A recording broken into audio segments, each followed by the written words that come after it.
അസ്സലാമു അലൈക്കും വറഹ്മത്തുള്ളാഹി വബറകാതുഹു.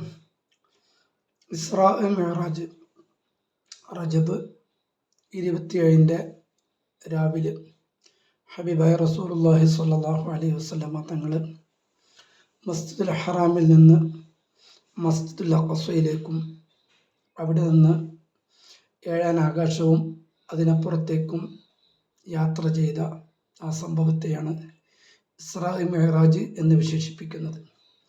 മസ്ജിദുൽ ഹറാമിൽ നിന്ന് മസ്ജിദുൽ അഖ്സയിലേക്ക് രാപ്രയാണം നടത്തിയതിന് ഇസ്രാ എന്നും, അവിടെ നിന്ന് ഏഴാൻ ആകാശത്തേക്കും അതിനപ്പുറത്തേക്കും ആകാശാരോഹണം നടത്തിയതിന് മിഅ്റാജ് എന്നും പറയുന്നു. രാപ്രയാണവും ആകാശാരോഹണവും. സല്ലല്ലാഹു അലൈഹി വസല്ലമ തങ്ങൾ മസ്ജിദുൽ ഹറാമിൽ നിന്ന് പുറപ്പെട്ട് ബുറാഖ് എന്ന പ്രത്യേക വാഹനത്തിൽ ജിബ്രീൽ അലൈഹിസ്സലാമുമൊത്ത് മസ്ജിദുൽ അഖ്സയിൽ എത്തിച്ചേരുകയാണ്. മസ്ജിദുൽ അഖ്സയിൽ ചെന്ന് മുൻകഴിഞ്ഞ പ്രവാചകന്മാരെല്ലാം ഒരുമിച്ച് കൂടി അവർക്ക് ഇമാമായി മുത്തുനബി സല്ലല്ലാഹു അലൈഹി വസല്ലമ തങ്ങൾ ഇമാമായി നിസ്കരിക്കുകയും ശേഷം മൂസാ നബി അലൈഹിസ്സലാമിൻ്റെ ഖബർ സിയാറത്ത് ചെയ്ത് റഅയ്തു മൂസാ യുസല്ലി ഫിൽ ഖബർ, മൂസാ നബി ഖബറിൽ നിസ്കരിക്കുന്നത് ഞാൻ കണ്ടു എന്ന് ഹബീബ് തങ്ങൾ പറഞ്ഞതായി കാണാം.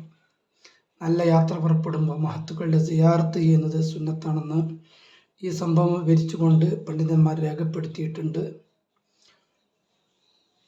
പരിശുദ്ധ ഖുർആൻ ഇസ്രാ സൂറത്തിൻ്റെ 1-ാമത്തെ ആയത്തിൽ സുബ്ഹാനല്ലദീ അസ്റാ ബിഅബ്ദിഹി ലൈലൻ മിനൽ മസ്ജിദിൽ ഹറാമി ഇലൽ മസ്ജിദിൽ അഖ്സല്ലദീ ബാറക്നാ ഹൗല, ചുറ്റുഭാഗവും ബറക്കത്ത് നിറഞ്ഞ, നാം ബറക്കത്ത് ചെയ്ത മസ്ജിദുൽ അഖ്സയിലേക്ക് മസ്ജിദുൽ ഹറാമിൽ നിന്ന് തൻ്റെ അടിമയെ രാപ്രയാണം നടത്തിയ തമ്പുരാൻ പരിശുദ്ധനാണ് എന്ന്, പരിശുദ്ധിയെ വാഴ്ത്തുന്നു എന്ന് പരിശുദ്ധ ഖുർആനിൽ ഇസ്രാ സൂറത്തിലെ 1-ാമത്തെ ആയത്തിൽ കാണാം.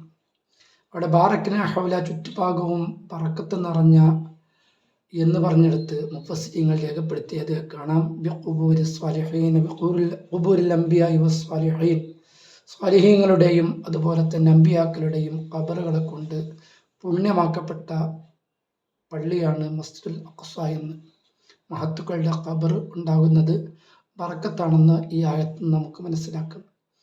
അവിടെ നിന്ന് 7 ആകാശത്തേക്കും ഓരോ ആകാശത്തും മലായിക്കത്തുകളെ സ്വീകരിക്കുകയും മുൻകഴിഞ്ഞ ഓരോ പ്രവാചകന്മാരെ കണ്ടുമുട്ടുകയും അവസാനം സിദ്റത്തുൽ മുൻതഹയിലെത്തിയപ്പോൾ ദഅനി തഖദ്ദം യാ ഹബീബി ലാ തഖഫ് അബിശ്ശിർ തുനാജി റബ്ബക്കൽ ഖയ്യൂമ, നബിയെ ഇവിടുന്ന് അങ്ങോട്ട് എനിക്ക് പെർമിഷൻ ഇല്ല, നിങ്ങൾ തനിച്ചു പോകണമെന്ന് പറഞ്ഞ് നബി തങ്ങളെ യാത്രയാക്കുകയാണ്.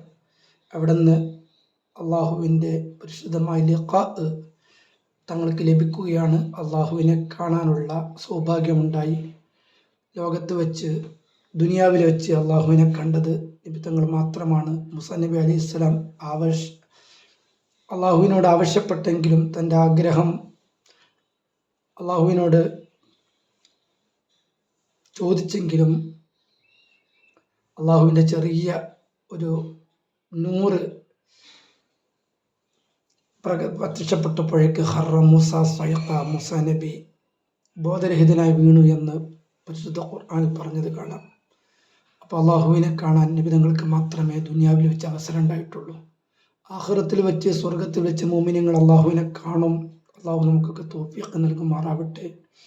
ആ ലിഖാ ഉണ്ടാവുന്ന സമയത്ത്, അള്ളാഹുവിനെ കാണുന്ന സമയത്ത്, അതുവരെയുള്ള എല്ലാ സ്വർഗത്തിലെ എല്ലാ അനുഭൂതികളും സുഖ സൗകര്യങ്ങളൊക്കെ മറക്കുമാർ വലിയ അനുഭൂതിയാണ് അള്ളാഹുവിൻ്റെ ലിഖാഇന് എന്ന് മഹത്തുക്കൾ രേഖപ്പെടുത്തിയതായി കാണാം. ഏതായിരുന്നാലും നബി സല്ലല്ലാഹു അലൈഹി വസല്ലമ തങ്ങൾ അള്ളാഹുവിനോട് മുനാജാത്ത് നടത്തുമ്പോൾ അത്തഹിയ്യാത്തുൽ മുബാറകാത്തു സ്വലവാത്തു ത്വയ്യിബാത്തു ലില്ലാ, എല്ലാ നന്മകളും എല്ലാ അഭിവാദ്യങ്ങളും എല്ലാ പുണ്യങ്ങളും അള്ളാഹുവിന് മാത്രമാണ് എന്ന് പറഞ്ഞ് അഭിവാദ്യം അർപ്പിക്കുകയാണ്. അപ്പം തിരിച്ച് അള്ളാഹു അസ്സലാമു അലൈക അയ്യുഹൻ നബിയ്യു വറഹ്മത്തുള്ളാഹി വബറകാത്തു, നബിയെ അങ്ങേക്ക് റഹ്മത്തും ബറക്കത്തും സലാമും ഉണ്ടായിരിക്കട്ടെ എന്ന് ദുആ ചെയ്യുമ്പോൾ മുത്തുനബി സല്ലല്ലാഹു അലൈഹി വസല്ലമ തങ്ങൾ അവിടെ 3-മതൊരാളില്ലാത്ത സ്ഥലത്ത് വെച്ചും അസ്സലാമു അലൈനാ വഅലാ ഇബാദില്ലാഹി സ്വാലിഹീൻ, നമുക്കും നമ്മുടെ നിന്റെ സ്വാലിഹീങ്ങളായ ഇബാദിനും അടിമകൾക്കും നിന്റെ രക്ഷയുണ്ടാകണമെന്ന് പ്രാർത്ഥിക്കുകയാണ്. അവിടെ വെച്ച് 50 വഖത്ത് നിസ്കാരം ഫർളാക്കപ്പെടുകയും നബി തങ്ങൾ തിരിച്ചു പോന്ന് വഴിയിൽ വെച്ച് നാലാനാകാശത്ത് വെച്ച് മൂസാ നബിയുമായി സന്ധിക്കുന്നു. മൂസാ നബിയോട് അള്ളാഹുവിൽ നിന്ന് കിട്ടിയ സമ്മാനത്തെക്കുറിച്ച് പറയുമ്പോൾ മൂസാ നബി പറയുകയാണ്, നിങ്ങൾക്ക് അത് നിങ്ങളുടെ ജനതയ്ക്ക് താങ്ങാൻ കഴിയില്ല, അള്ളാഹുവിനോട് കുറച്ചു തരാൻ പറയണം. അങ്ങനെ അള്ളാഹുവിൻ്റെ അടുക്കൽ ചെല്ലുകയും 45 കുറക്കുകയും അങ്ങനെ 9 തവണ ആ മടങ്ങിപ്പോക്ക് ആവർത്തിക്കുകയും 5 വക്തായി ചുരുക്കി, പിന്നെ ഇനി എനിക്ക് പോകാൻ ലജ്ജ തോന്നുന്നു എന്ന് പറഞ്ഞ് മുത്തുനബി തങ്ങൾ തിരിച്ച് യാത്രയാവുകയാണ് ചെയ്തത്. മരണപ്പെട്ടവർക്ക് ഒരു സഹായവും ചെയ്യാൻ കഴിയില്ല എന്ന് വിശ്വസിക്കുന്നവർ തീർച്ചയായിട്ടും ആ 50 വക്കത്ത് തന്നെ നിസ്കരിക്കേണ്ടി വരും. കാരണം 5 വക്കത്ത് ചുരുക്കി കിട്ടിയത് മരണപ്പെട്ടുപോയ മഹാത്മായ മൂസാ നബി അലൈഹി സ്വലാമിൻ്റെ ഇടപെടലിലൂടെയാണ്. അതുകൊണ്ട് തന്നെ ഈ ഇസ്രാ മിഅ്റാജ് ഒരുപാട് അത്ഭുതങ്ങൾ നിറഞ്ഞ, ഒരുപാട് മുഅ്ജിസത്തുകൾ നിറഞ്ഞ, അതുപോലെ തന്നെ സുന്നത്ത് ജമാഅത്തിൻ്റെ അഖീദയുമായി ബന്ധപ്പെട്ട ഒരുപാട് കാര്യങ്ങൾ ഉള്ളതുകൊണ്ട് തന്നെ ഈ ഒരു പ്രയാണത്തെ ഒരു സ്വപ്നമാക്കി വ്യാഖ്യാനിക്കാൻ പലരും ശ്രമിക്കാറുണ്ട്. അത് ശരിയല്ല. സല്ലല്ലാഹു അലൈഹി വസല്ലം തങ്ങൾ അസ്റാ ബിഅബ്ദിഹി എന്ന് പരിശുദ്ധ ഖുർആനിൽ പറഞ്ഞത് കാണാം. തൻ്റെ അടിമയെ രാപ്രയാണം നടത്തി എന്നാണ്. ഉറക്കത്ത് കൊണ്ടുപോയി എന്നല്ല, സ്വപ്നം കാണിച്ചു തന്നു എന്നല്ല ഖുർആൻ പ്രതിപാദിച്ചത്.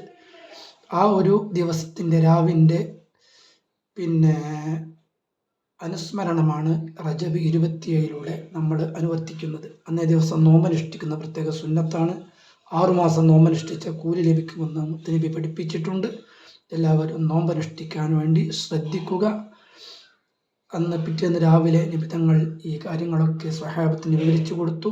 ബഹുമാനപ്പെട്ട അബൂബക്കർ സിദ്ദീഖ് തങ്ങളുടെ അടുത്ത് പോയിട്ട് സംഭവം പറയുമ്പോൾ അവിടുന്ന് പറഞ്ഞു, ചില ആളുകൾ പറഞ്ഞു, നിന്റെ മുഹമ്മദ് പുതിയ ഉഡായിപ്പുമായി വന്നിട്ടുണ്ട്, പുതിയ തട്ടിപ്പുമായി വന്നിട്ടുണ്ട് എന്ന് പറയുമ്പോൾ ബഹുമാനപ്പെട്ടവർ പറയുന്നത്, നബി തങ്ങളത് പറഞ്ഞു എന്ന് ഉറപ്പാണോ? എങ്കിൽ സ്വദ്ദഖത്തു, ഞാൻ അംഗീകരിച്ചു. സിദ്ദീഖ് എന്ന് ബഹുമാനപ്പെട്ടവർക്ക് പേര് കിട്ടിയത് തന്നെ അചഞ്ചലമായ വിശ്വാസത്തിൻ്റെ പേരിലാണ്. ലോകത്തുള്ള മുഅ്മിനീങ്ങളുടെ വിശ്വാസമെല്ലാം ഒരു തട്ടിലും അബൂബക്കർ സിദ്ദീഖ് തങ്ങളുടെ വിശ്വാസം മറുതട്ടിലും വെച്ച് ഒന്ന് തൂക്കുകയാണെങ്കിൽ അബൂബക്കർ തങ്ങളുടെ ഈമാൻ മുൻതൂക്കം നിൽക്കുമെന്ന് മുത്തുനബി പഠിപ്പിച്ചത് കാണാം. അമ്പിയാക്കൾക്ക് ശേഷം ഏറ്റവും വലിയ സ്ഥാനം ഉള്ള വലിയ ബഹുമാനപ്പെട്ട അബൂബക്കർ സിദ്ദീഖ് റളിയല്ലാഹു തആല അൻഹുവാണ്. സിദ്ദീഖ് വല്ലാതെ നബി തങ്ങൾ അംഗീകരിക്കുന്നവൻ എന്ന സ്ഥാനപ്പേരും അങ്ങനെയാണ് മഹാനവർക്ക് ലഭിച്ചത്. പിറ്റേന്ന് സുബഹിക്ക് നിസ്കാരത്തിൻ്റെ രൂപം അറിയാത്തത് കൊണ്ട് അന്ന് സുബഹ നിസ്കാരം നടന്നില്ല. ളുഹ്ർ ആയപ്പോഴേക്കും ജിബ്രീൽ അലൈഹിസ്സലാം വന്ന് നിസ്കാരത്തിൻ്റെ രൂപം പഠിപ്പിക്കുകയും അത് പ്രാവർത്തികമാക്കുകയും ചെയ്തു. മുഅ്മിനീങ്ങൾക്ക് 5 വഖ്ത് നിസ്കാരം നിർബന്ധമാണ്.